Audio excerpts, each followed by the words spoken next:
மதுரை மாவட்டத்தில் முதலமைச்சர் மு க ஸ்டாலின் தலைமையில் திமுக பொதுக்குழு கூட்டம் நடைபெற்றுள்ளது. இந்த கூட்டத்தில் 27 தீர்மானங்கள் நிறைவேற்றப்பட்டது. பின்னர் பொதுக்குழு கூட்டத்தில் முதலமைச்சர் மு க ஸ்டாலின் பேசும்போது, திமுக இருக்கும் வரை, இந்த முத்துவேல் கருணாநிதி ஸ்டாலின் இருக்கும் வரை டெல்லி படையெடுப்புக்கு ஒருபோதும் தமிழ்நாடு வீழாது.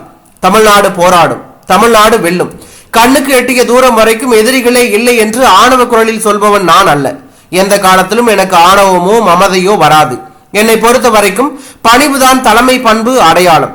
வரலாறு காணாத வெற்றியை பதிவு செய்வோம் என சொல்வது உங்கள் மேல் இருக்கும் நம்பிக்கையில்தான்.